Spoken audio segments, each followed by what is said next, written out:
This is video 2 of the 3-part series, Understanding Trump Supporters.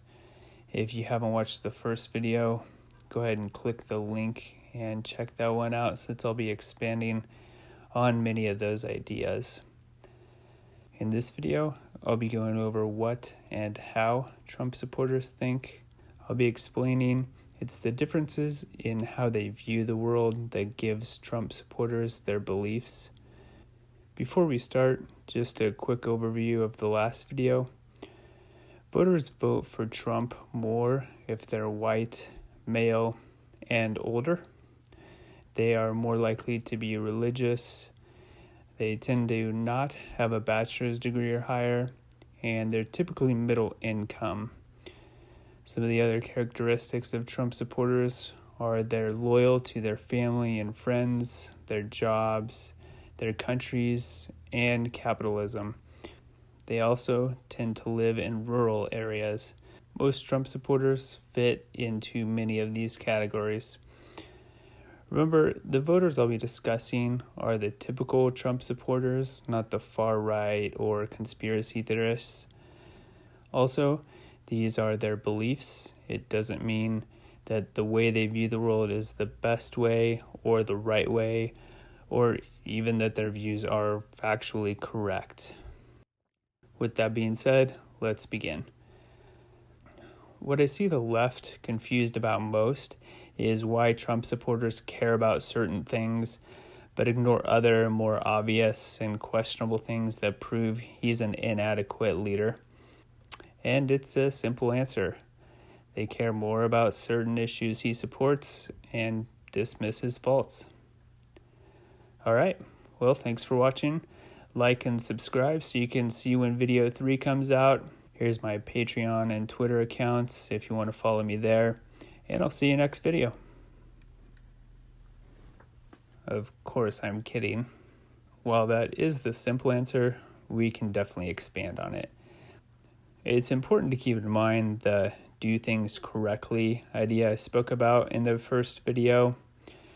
The right and the left believe the way they view the world is the correct way. The difference is their beliefs, and both groups believe the way they view the world is the correct way.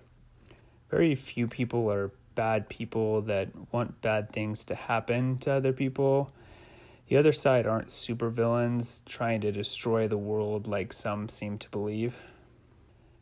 Now, I think a good way to start this off is by looking at the way ARLIE Russell Hochschild described it in her book Strangers in Their Own Land.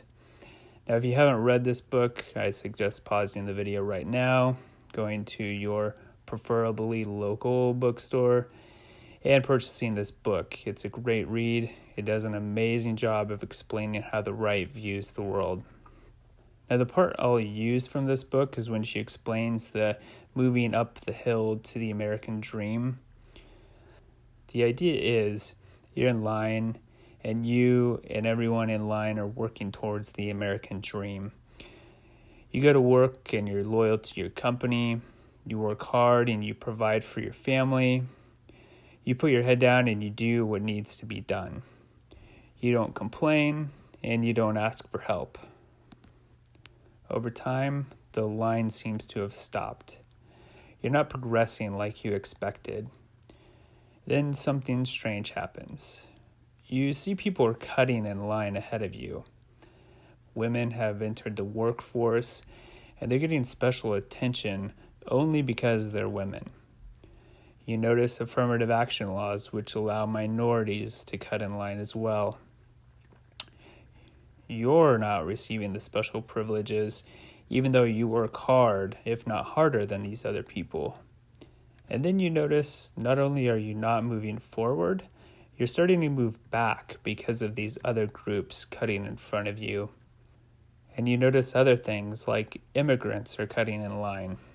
You're a patriot and you've always been loyal to your country, but you're getting pushed back further because of them now too. And even things like animals and the environment are now being treated better than you. And that's the main idea. Trump supporters feel they're doing things correctly, and others are allowed to cut in front of them. And they believe the left is not only allowing, but assisting these line cutters. Listening to Donald Trump, it's easy to see why he appeals to them. He's the president that cuts immigration, brings back jobs they've lost, and removes taxes and welfare programs that go to people that don't deserve it. We left the last video talking about how Trump fits with conservative ideas and how he's anti-elite, and we can show this here. Now, unlike candidates on the left, he doesn't talk like an elite. He swears and he calls people names. He speaks like someone you'd go have a beer with. He doesn't hold back and he says what's on his mind, and specifically he criticizes the line cutters. The people that assist the line cutters, in Trump supporters' minds, those are the elite. They're the opposite of Trump. For the rest of the video, I'm going to break down each of these line cutter groups individually, and we'll start with women. Remember, Trump supporters are typically more religious than the left, and religion as in Christianity. Like I described in the first video, there's also quite a bit of patriarchy on the right. Men are seen as the protectors and the supporters of the family. Women are seen as needing to be protected. Many Trump supporters speak about family values and the nuclear family. For example, in the first video I made on African immigrants, I pointed to Dennis Prager's clip where he talked about the importance of the father being present in the home. We can look at others on the right, like Ben Shapiro, who states that you need men to be protectors. Men who are not protectors are destroyers. Right now we're living in a society that is degrading manliness to toxic masculinity. Feminism, from the view of Trump supporters, destroys family values. The Long Southern Strategy by Angie Maxwell and Todd Shields describes the power structure of patriarchy well when they write, "In many ways, the stereotype strips women of power, intelligence, and strength, casting them as delicate and in need of constant protection." In the book, they also describe women from the view of the right as fragile and pure. The book is specifically the Southern point of view, but the South is a conservative stronghold, and Trump supporters outside of the South, while they may not believe this view as strongly, there is definitely some degree of this view. Going back to the home, conservatives believe women are the caretakers. Feminism preaches individuality and equality. Women who work outside of the home have less time to be the caretaker, especially if they're career-oriented and successful in the workplace. The last thing to point out about feminism is it creates line cutters by affirmative action. Since the 70s and 80s, we've seen a push for women in the workplace, into management positions, into male-dominated fields, and an increase in the universities and especially STEM fields. This creates line cutting by having workplace quotas for women, groups specifically for the advancement of women, and scholarships for women. Now we'll move on to the next group, which is minorities. This group is probably the easiest to explain. The left tends to view the right as racist when it comes to minorities. I hope to explain, while it may seem like racism, it's not racism that leads to these views, it's that their views appear as racist to the left. Now, there are definitely racists on the right, but I'm going to exclude those supporters. The views that appear to be racist are almost a naive racism. The easiest thing to point to is affirmative action, which again creates line cutters. Like women, there are quotas, groups, and scholarships specifically for minorities. Like I've already mentioned, the right views hard work as important and is against handouts. Affirmative action and race and gender-specific scholarships are viewed by Trump supporters as handouts. They're not merit-based. The left views affirmative action as equaling the playing field, since minorities have been turned down for jobs based only on their race. The right views it as giving an unfair advantage to minorities. They see it as, if they were good enough to get the job, they would have been offered the job. Some Trump supporters may even believe there is racism when hiring, but they view it as an obstacle that can be overcome. Another example is Trump supporters tend to be against Black Lives Matter and don't think there's racist police violence against minorities. They view these issues as people not doing things correctly. You may have heard Trump supporters claim that if they listened to the police, the situation would have ended differently. Now, most of the video, I've explained how Trump supporters see others being given privileges. They're supportive of the police and they follow police orders. They don't cause violence or loot. Yet these other movements are not doing the correct things, and they're receiving positive media attention, and their views are pushing the agenda. When Colin Kaepernick kneels for the flag, many on the right were disgusted by that display because it was incorrectly seen as not supporting our military. Then he was viewed in a positive light, which made things even worse.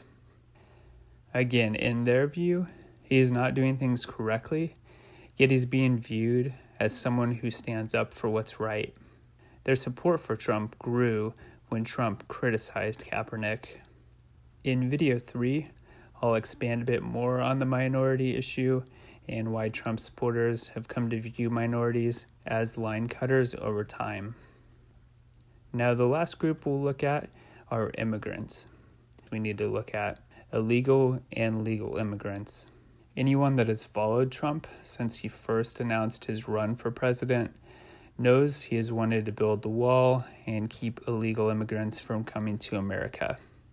This is, of course, strongly supported by his base. We'll start with illegal immigrants.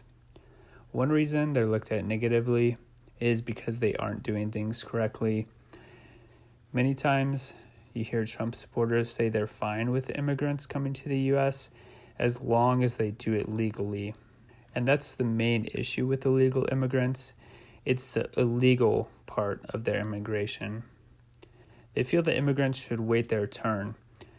These immigrants are line cutters if they cross the border illegally. I'll expand on the economic part of illegal immigration shortly. For legal immigrants, they're also viewed as line cutters, but in a different way. And Trump supporters against immigration have an ally in Trump. For example, each year in office, Trump has drastically cut immigration numbers. Also, he signed an executive order banning travel from Muslim countries, which was quickly overturned. Both of these are viewed positively by his supporters. There are a couple different reasons legal immigrants are viewed negatively by Trump supporters. Many are not Christian. Trump often targets Middle Eastern immigrants, which are usually Muslim.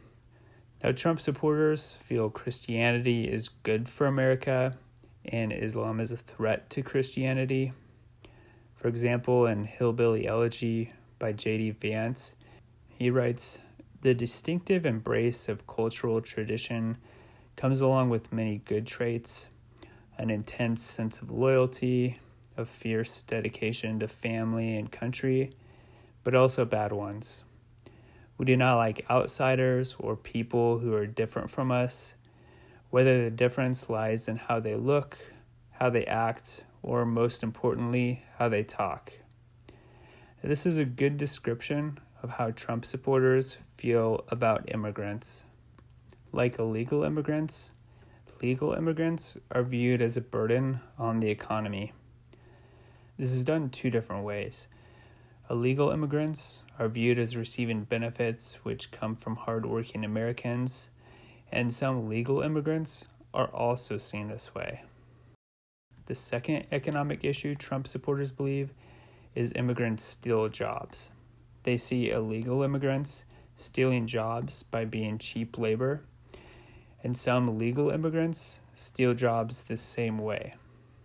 The highly educated immigrants are viewed as taking good jobs that Americans could have.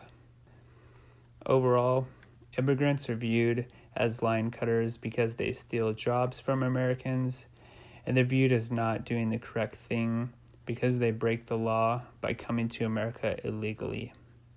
They're also seen as newcomers to America that are placed in front of people that were born in America and are believed to be patriots.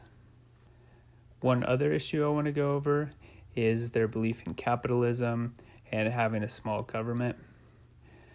Trump supporters are pro-capitalist and strongly against socialism. Many of the things the left brings up, like free health care and free education, are viewed as socialist policy. And these policies can also be viewed as handouts, especially free health care. They view it as allowing people to have health care without working, and it's paid for by people that are doing the work. Also, with something like Medicare for all, it increases the size of the government, which again they are against.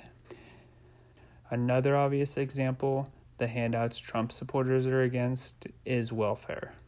Remember, Trump supporters are hard workers. They want to keep and bring back jobs to America. They want to work hard, do good work, and have good jobs. Now, their loyalty to their jobs and capitalism can have negative consequences, though. Going back to the book Strangers in Their Own Land, the people being interviewed were living in areas with high cancer rates and undrinkable water because of the petro companies that these people worked for. They were grateful for the jobs and saw the destruction of their lives as a price to pay for these good jobs.